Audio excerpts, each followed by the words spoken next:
신앙생활을 아무리 오래 했어도 참 이해가 되지 않는 것이 있습니다. 아무리 이해하고 또 이해하려고 해도 내가 가지고 있는 인간의 상식과 이성으로 결코 이해가 되지 않는 것이 있어요. 여러분, 그게 뭐라고 생각하세요? 그게 바로 저와 여러분을 향한 하나님의 사랑입니다. 여러분, 우리의 사랑은 일시적이고 상대적이고 조건적입니다. 그래서 우리가 상대방 앞에서 말은 하지는 않지만 적어도 우리 마음속에는 이런 생각을 가지고 있어요.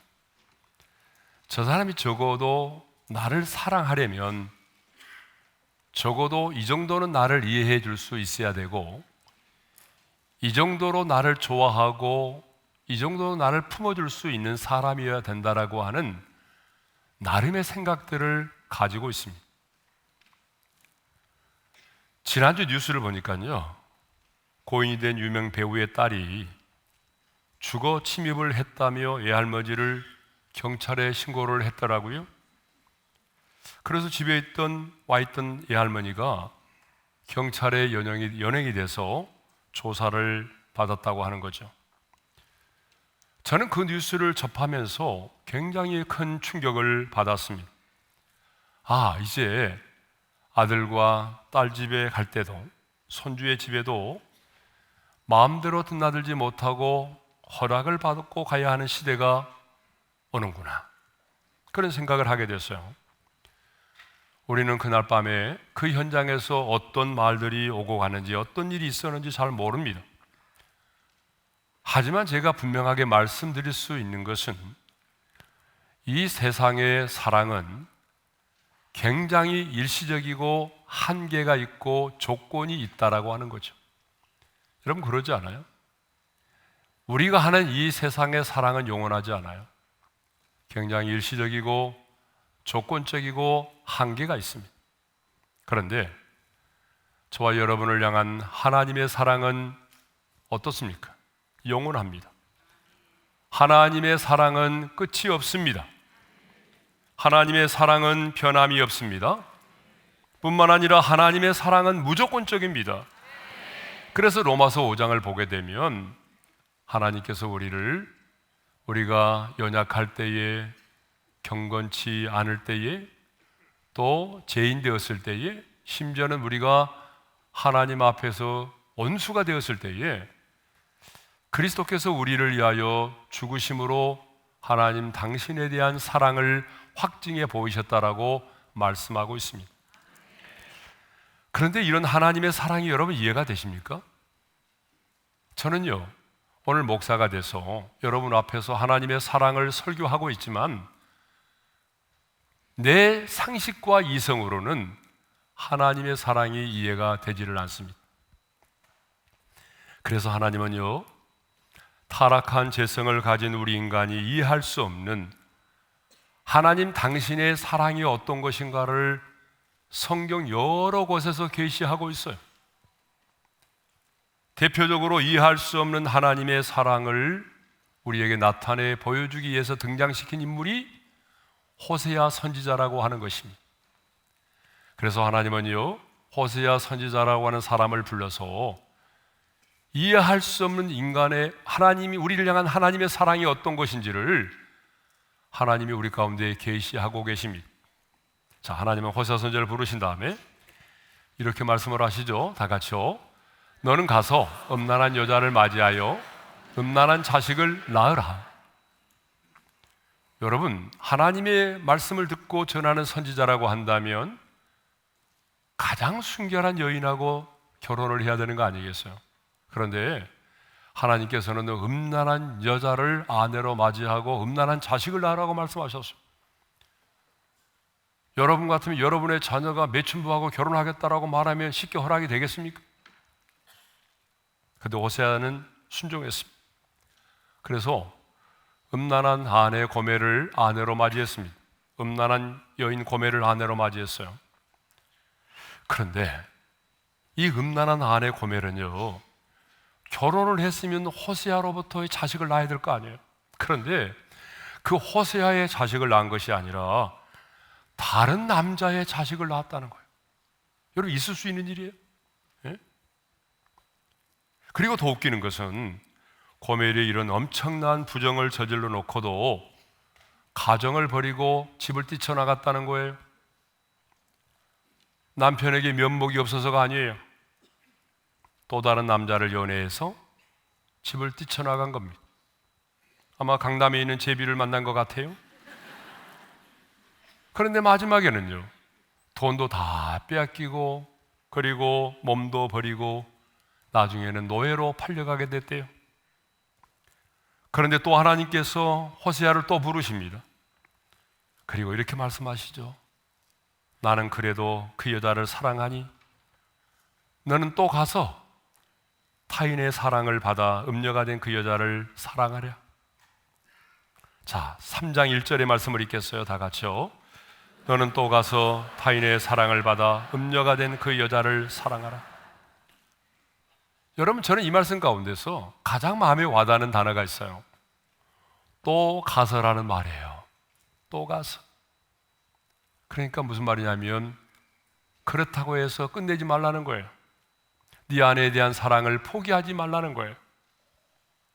네 아내를 다시 데리고 와서 사랑하라는 거예요. 여러분, 이쯤 되면 사실 호세아의 입에서 따질 수 있는 말이 많아요. 하나님, 제가 언제 이 여자하고 결혼한다고 그랬어요? 하나님이 하라고 그랬잖아요. 제가 언제 이 집구석에서 나가라고 그랬어요? 지가 나갔잖아요. 여러분, 얼마든지 하나님 앞에 따질 수가 있어요. 그런데 호세아는요, 은 15개와 보리 한 호멜 반으로 값을 지불하고 아내를 사서 자신의 집으로 데리고 와서 다시 사랑합니다. 호세아 3장 2절의 말씀이죠. 다 같이요. 내가 은 15개와 보리 한 호멜 반으로 나를 위하여 그를 사고. 그러면 왜 하나님은 이렇게 음란한 여자를 아내로 맞이하여 음란한 자식을 낳도록 했을까요? 왜 부정한 짓을 저지르고 집을 나가 음녀가 되어버린 이 부정한 여인을 다시 값을 주고 또다시 데리고 와서 사랑하라고 말씀을 하셨을까요? 그것은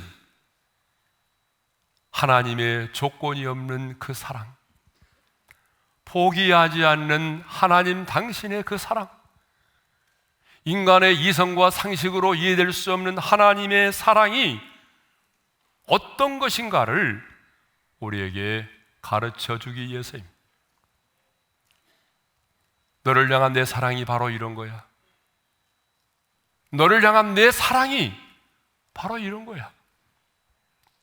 이렇게 우리를 향한 하나님의 사랑은 이해할 수가 없는 사랑입니다. 그래서 오늘 우리가 읽은 본문 역시 우리를 향한 하나님의 사랑이 어떠한 것인가를 우리에게 나타내고 있는 것입니다. 자, 4절 상반절의 말씀을 읽겠습니다. 다 같이요. 내가 내 눈에 보배롭고 존귀하며 내가 너를 사랑하였은즉, 따라서 하겠습니다. 내가 너를 사랑하였은즉.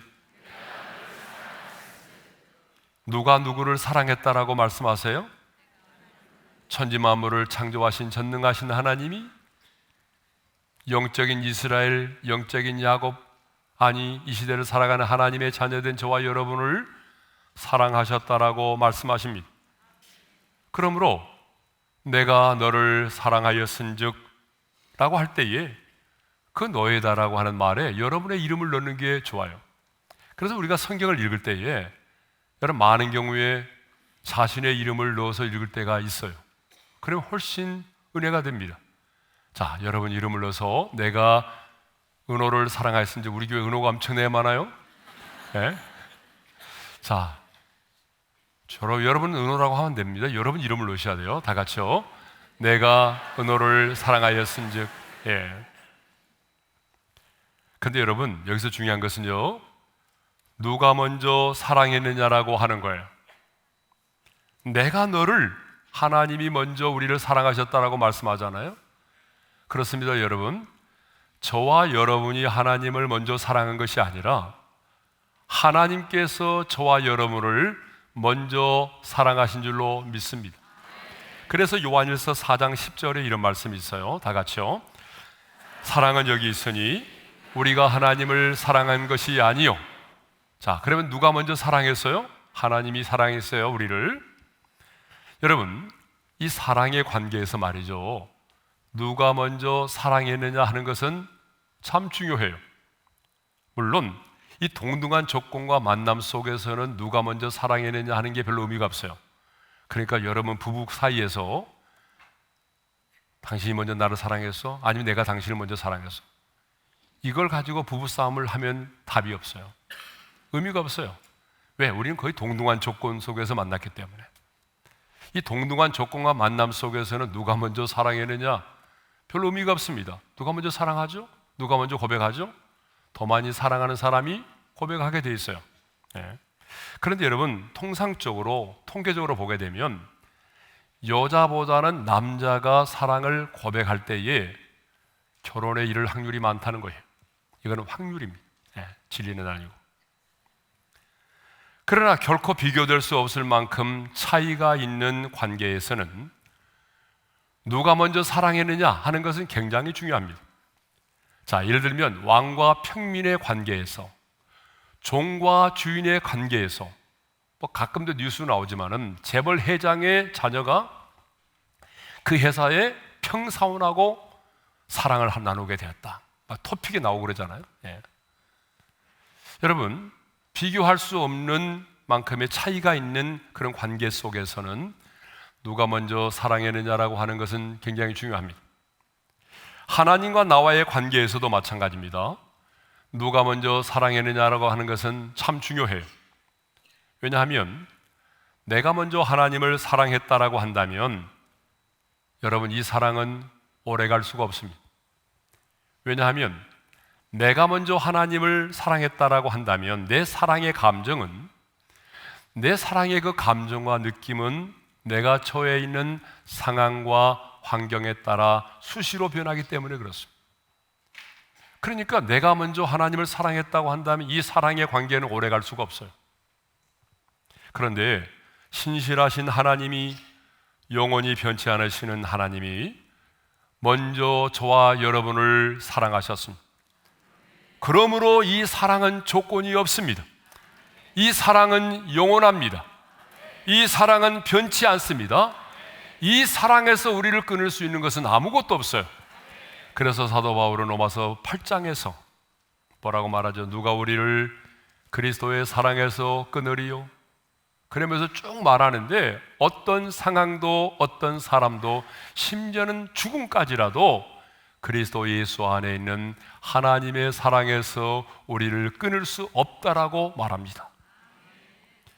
자, 이제 하나님은 본격적으로 우리를 향한 하나님의 당신의 사랑이 무엇인지에 대하여 말씀하고 계십니다. 그러면 하나님은 어떻게 우리를 사랑하셨다라고 말하죠? 하나님은 우리를 사랑하기에 당신의 생명을 내어주셨다라고 말합니다.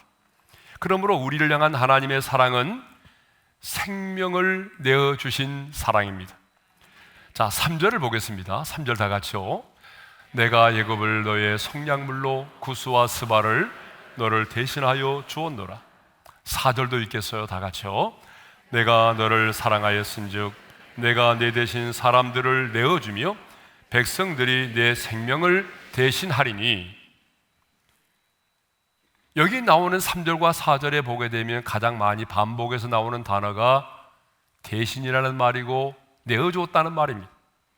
이것을 보게 되면 하나님의 사랑은 뭐냐? 내어주신 사랑입니다. 그렇습니다. 하나님은 이 이스라엘을 구속하기 위해서 애굽을 속량물로 구스와 스바를 내어주셨다라고 말씀하고 있습니다. 여러분, 당시 애굽은요 세계 최고의 나라였습니다. 가장 강력하고 힘 있는 나라가 바로 애굽이었습니다. 가장 문화가 발달하고 문명이 발달한 나라가 바로 애굽이라고 하는 나라였습니다. 반면에 이런 애굽에 비하면 이스라엘은 정말 별 볼 일 없는, 볼품이 없는 작은 나라였어요. 그래서 이스라엘은 항상 애굽이라고 하는 나라를 의지하려고 했잖아요. 그런데 하나님은요, 그 작은 나라 이스라엘을 구속하기 위해서 애굽이라고 하는 큰 나라를 속량물로 내어 주셨다라고 말합니다. 그러면 이 애굽이라는 나라를 속량물로 주셨다는 게 뭔지를 말씀드리겠습니다. 하나님은요, 이스라엘을 구원하여 내시기 위해서 애굽 땅에 10가지 재앙을 내리셨어요. 그 마지막 재앙이 뭐냐면 장자의 재앙인데, 모든 애굽의 초태생을 다 죽이셨어요. 하지만 유다 백성들은 유월절 양을 잡아서 그 피를 문설주와 임방에 바르게 하심으로 죽음을 면하게 하셨습니다. 그러니까 하나님은 유월절 어린 양의 죽음을 통해서 자기 백성을 구원하여 내신 것입니다. 반면에 애굽의 모든 초태생이 다 죽음을 당하게 하심으로 그 죗값을 애굽 땅에 치르게 하셨습니다. 그러니까 여러분, 하나님은 이스라엘이라고 하는 이 작은 나라의 백성들을 구원하기 위해서 애굽의 사람들을 속량물로 삼으셨던 거예요. 또 하나님께서 어떻게 바벨론에 끌려가서 70년 동안 포로 생활을 하고 있던 이스라엘 백성들을 다시 예루살렘으로 돌아오게 했습니까? 당시 세계 최강 바벨론이라고 하는 나라가 페르시아, 곧 바사의 왕에 의해서 멸망을 당하게 하시고, 그 바사의 왕 고레스가 칙령을 내려서 포로된 이스라엘 백성들이 예루살렘으로 돌아오게 하셨습니다. 그런데 하나님이요, 이 바사 왕 고레스를 감동시켜서 이스라엘 백성들을 예루살렘으로 귀환하게 하는데, 그 대가로 애굽과 구스와 스바를 내어주셨다는 거예요. 이건 역사적으로 어떤 거냐 그러면요, 고레스 왕은 유다의 백성들을 해방시키면서 유다를 전초기지로 삼아서 애굽을 비롯해서 북유럽을, 북아프리카 전체를 정복하려고 했던 것입니다. 그런데 고레스 당대에는 그 뜻을 이루지 못했어요. 그래서 그 이후에 이제 왕권을 물려받은 캄비세스 시대에 그 일이 이루어졌거든요. 그러니까 하나님은 이 작고 보잘것없는 이스라엘이라고 한 나라를 구원하기 위해서 당시에 가장 강력하고 힘 있는 애국과 구스와 스바라고 하는 이 나라들을 대속물로 준 것입니다. 그런데 하나님은 오늘 저와 여러분을 구원하기 위해서 당신의 아들 예수 그리스도를 이 땅 가운데 속량물로 내어 주셨습니다. 그래서 자기 아들을 세상에 보내셨고, 그 아들 예수 그리스도에게 우리의 모든 죄짐을 담당케 해서 그 십자가에서 피 흘려 죽게 하셨습니다. 그래서 사도 요한은 그 하나님의 사랑을 이렇게 표현하였습니다. 다 같이요. 하나님이 세상을 이처럼 사랑하사 독생자를 주셨으니. 그런데 우리는 하나님이 나의 구원을 위해서 자기의 아들을 이 세상 가운데 보내시고 십자가에 달려 죽게 하신 그 사건을 너무나 무덤덤하게 받아들이고 있다는 거예요. 아니, 어떤 사람은 당연한 것으로 여긴다는 거예요. 근데 여러분, 이것이 정말 당연한 일입니까? 여러분의 사랑하는 아들과 딸들이요, 학교에서 누군가를 대신해서 왕따를 당했다는 소식만 들어도 여러분은 못 견디잖아요. 학교에다 막 전화하고 경찰에다가 전화하고, 내 사랑하는 자식이 누군가를 대신해서 왕따를 당했다, 누군가를 대신해서 좀 억울한 일을 당했다는 말만 들어도 못 견딥니다. 하나님의 아들 예수 그리스도가 나를 위해서 죽으셨다라고 하는 이 사실은 결코 당연한 일이 아니라고 하는 것입니다. 여러분, 당연한 것이 있다면요, 내가 죽는 것입니다. 왜? 죄값은 사망이니까. 당연한 것이 있다면 내가 죽는 것이고, 당연한 것이 있다고 한다면 내가 영원한 지옥의 불못에 던짐을 받고 영원한 형벌과 영원한 고통을 받는 것이, 여러분, 이게 우리에게는 너무나 당연한 겁니다. 그런데 하나님은 우리를 너무나 사랑하시기 때문에 자기의 아들 독생자 예수 그리스도를 이 땅 가운데 내어주셨습니다. 그리고 십자가에 달려 죽게 하셨습니다. 그러므로 하나님의 사랑은 자신의 생명을 우리를 위하여 내어주신 사랑입니다. 여러분, 사랑은 주는 것입니다. 그런데 많은 사람들이 사랑을 받으려고만 합니다.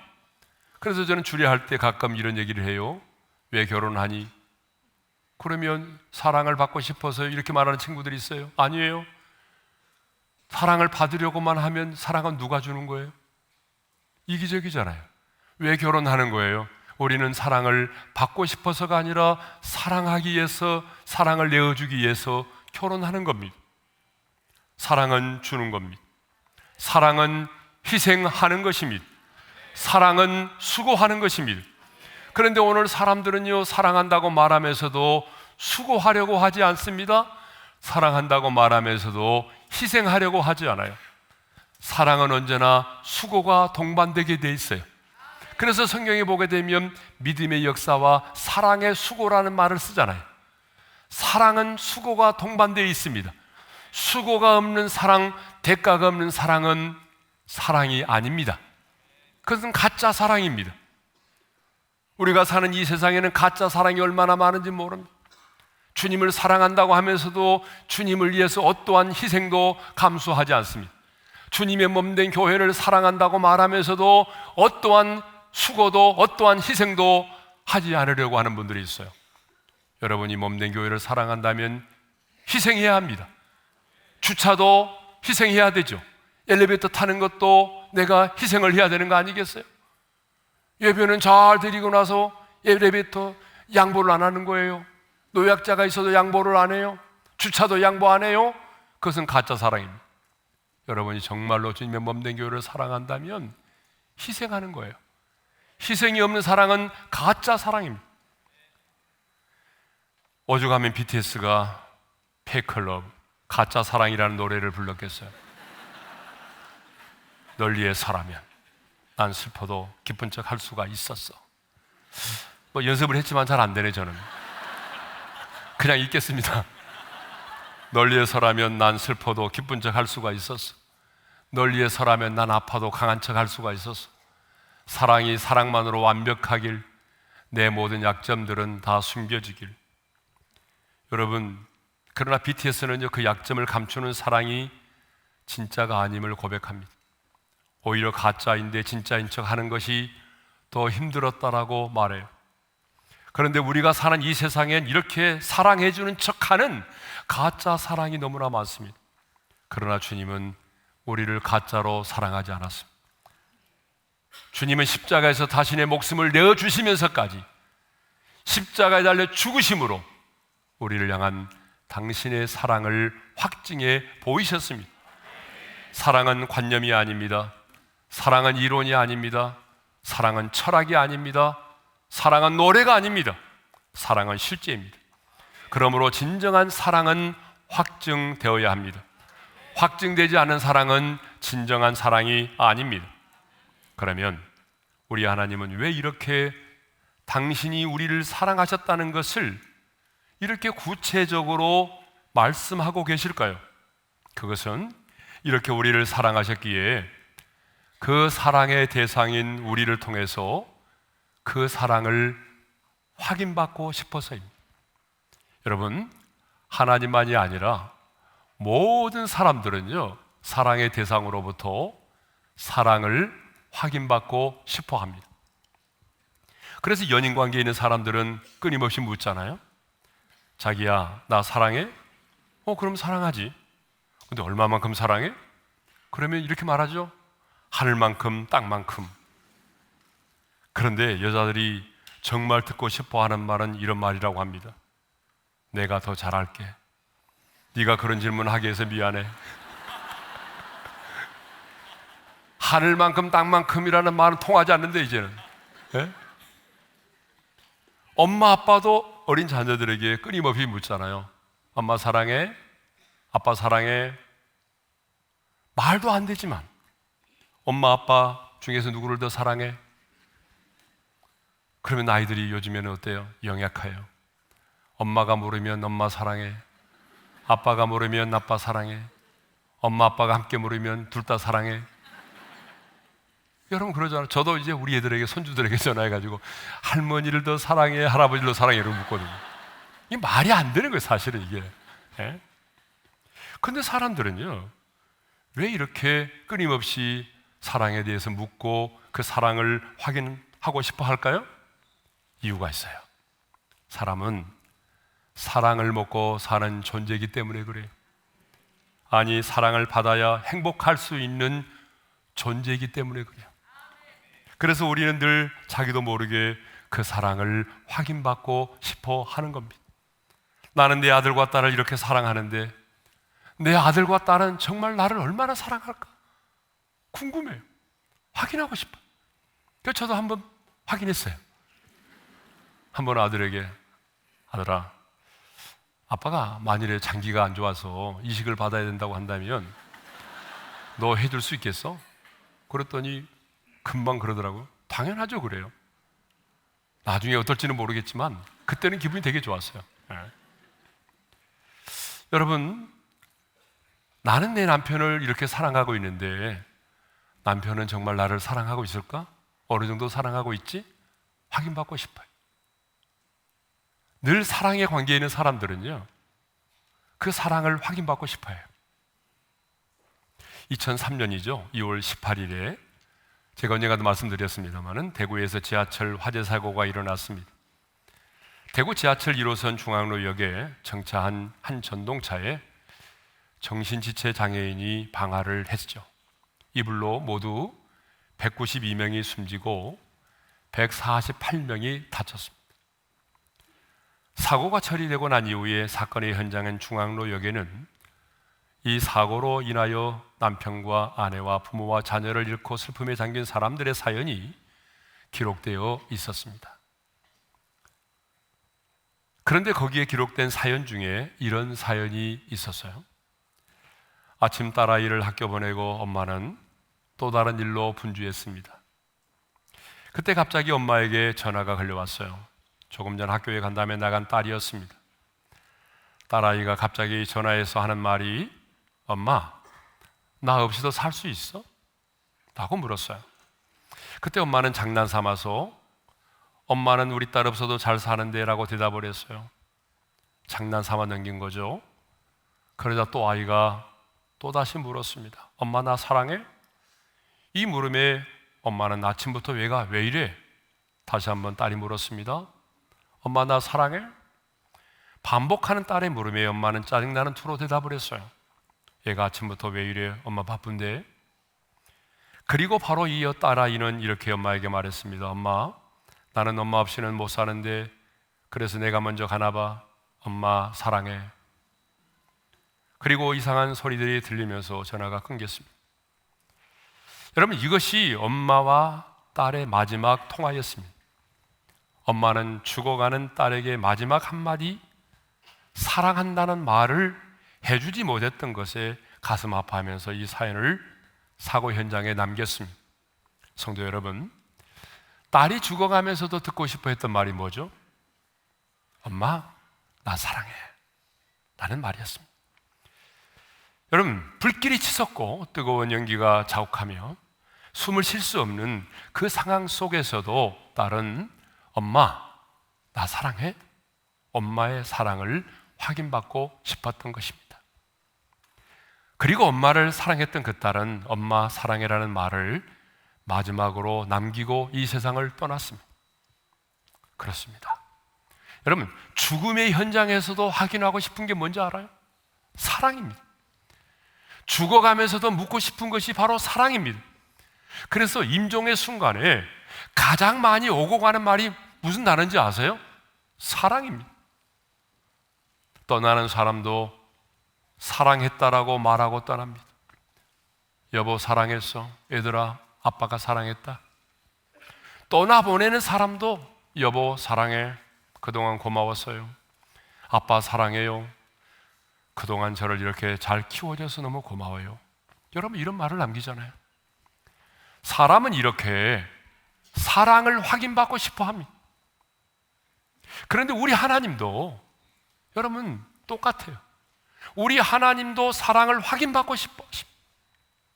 그래서 아브라함에게 100세에 난 독자 아들 이삭을 모리아 산에 가서 번제로 드릴 것을 말씀하셨어요.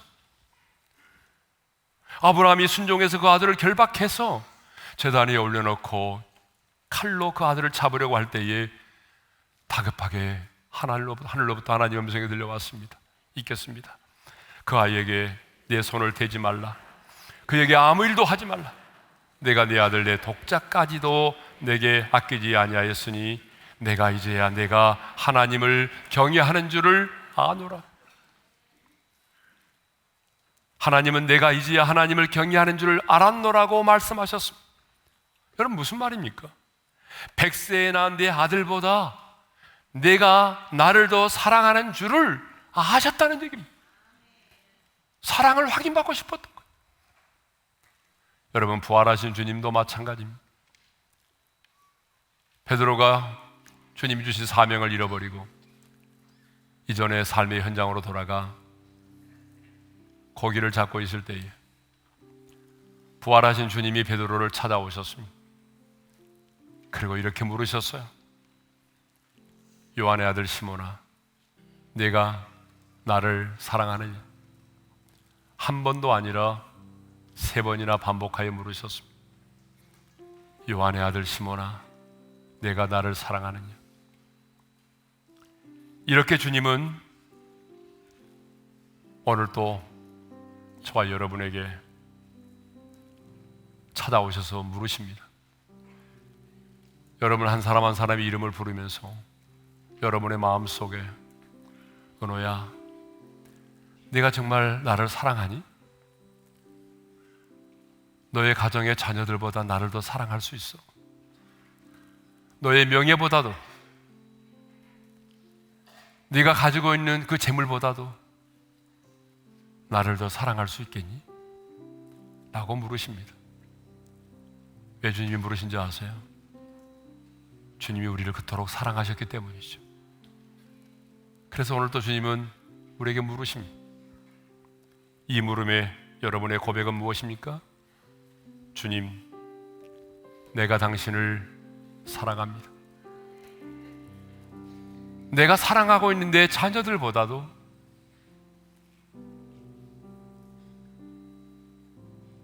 내 인생에 어떤 세상의 지위와 명예보다도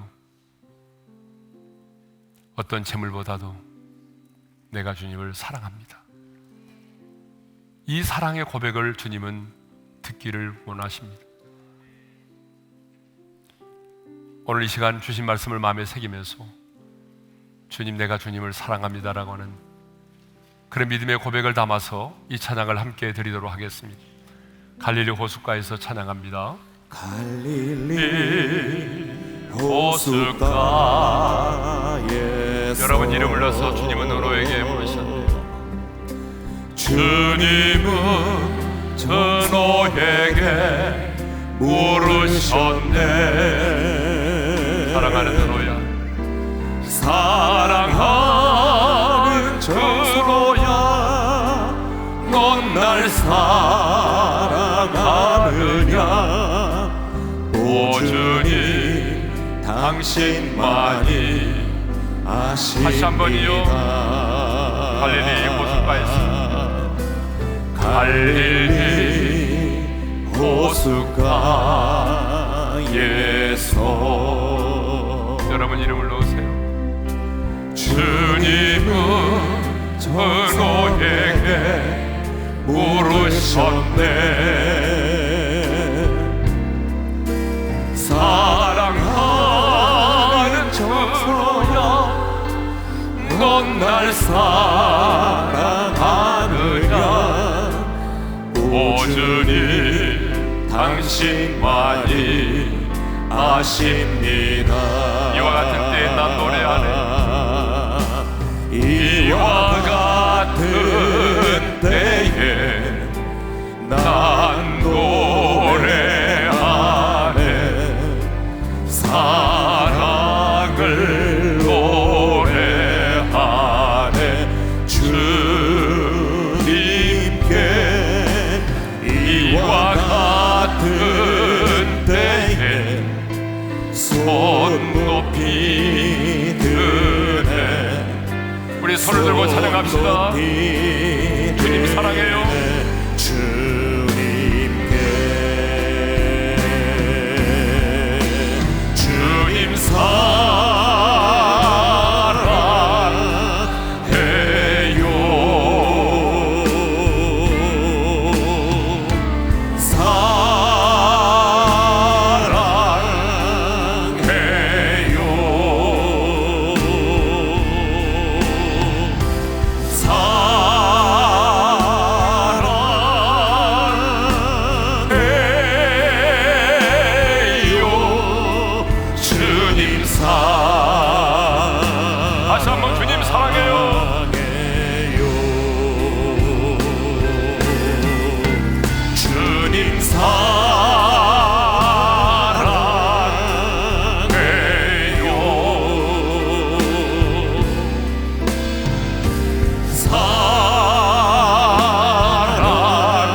우리 한번 눈을 감고 주신 말씀 마음에 새기면서 기도하겠습니다. 여러분, 아무리 신앙생활을 해도 이해되지 않는 게 있어요. 저는 목사로서 하나님의 사랑을 여러분들에게 설교하지만 내가 가지고 있는 상식으로는 이해되지 않는 게 있어요. 그게 바로 나를 향한 하나님의 사랑이에요. 이해되지 않아요. 왜 그분이 나를 사랑하시는지, 왜 변함없이 영원토록 사랑하시는지. 우리는 고멜처럼 부정한 여인들이잖아요. 수없이 더럽혀지고 망가지고 결코 사랑받을 수 없는 사람들이잖아요. 그런데 주님은 변함없이 사랑하세요. 자신의 아들을 내어주면서까지, 자신의 생명을 내어주시면서까지 우리를 사랑하셨어요. 그러기에 오늘도 우리에게 묻습니다. 너는 나를 사랑하니? 나는 너를 이렇게 사랑하고 있는데 너는 정말 나를 사랑하니? 주님은 그 사랑을 확인받고 싶어 하세요. 왜? 주님이 나를 그토록 사랑했기에. 이 사랑의 고백 앞에, 물음 앞에 여러분의 답은 뭐예요? 주님, 나도 주님을 사랑하고 싶습니다. 아니, 이전보다도 주님을 사랑하고 할게요. 내 사랑하는 자식보다도, 재물보다도, 인기와 명예보다도 내가 주님을 사랑할게요. 주님에 대한 사랑이 우리로 하여금 십자가를 지게 만드는 거예요. 이 시간에는 부르짖어 기도하지 않고 내가 너를 사랑한다고 하는 주님의 음성을 들으면서 나도 주님을 사랑합니다라고 하는 여러분의 사랑의 고백을 주님 앞에 드렸으면 좋겠어요. 부르짖어 기도하지 않고 작은 목소리로 우리 함께 기도하며 나갑니다. 하나님 아버지, 감사합니다. 주님이 나 같은 죄인을 사랑해 주셨습니다. 내가 죄인 되었을 때, 경건치 않을 때, 심지어는 내가 하나님과 원수가 되었습니다.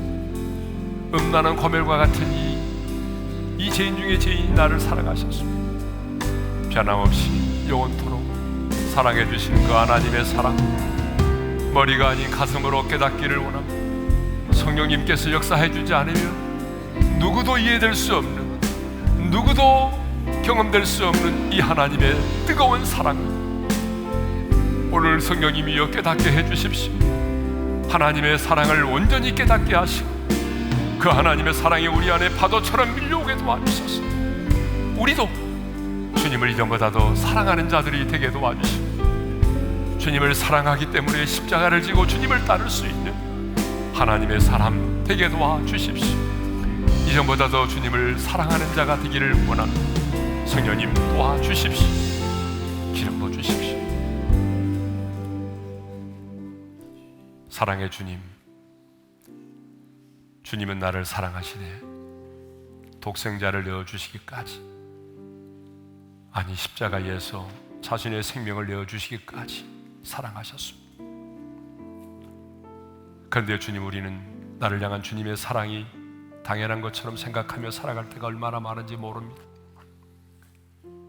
주님, 당연한 것이 있다면 내가 죽는 것이고, 당연한 것이 있다면 내가 영원한 지옥의 불못에 던짐을 받고 영원한 형벌과 고통을 받는 것이 주님 당연합니다. 이제 주님의 사랑, 머리가 아닌 가슴으로 깨닫게 하시고 이전보다도 주님을 사랑하는 자들이 되기를 원합니다. 하나님이 내 가정에 주신 자녀들보다, 내 세상의 인기와 명예와 지위보다, 어떤 부귀보다 주님을 더 사랑할 수 있기를 원합니다. 이제는 우리 주 예수 그리스도의 은혜와 하나님 아버지의 영원한 그 사랑하심과 성령님의 감동, 감화, 교통, 인도하심, 나를 향한 하나님의 사랑을 깨닫고 이전보다 주님을 더 사랑하는 자로 살기를 소망하는 모든 성도들 위해 이제로부터 영원토록 함께 하시기를 축원하옵나이다. 아멘.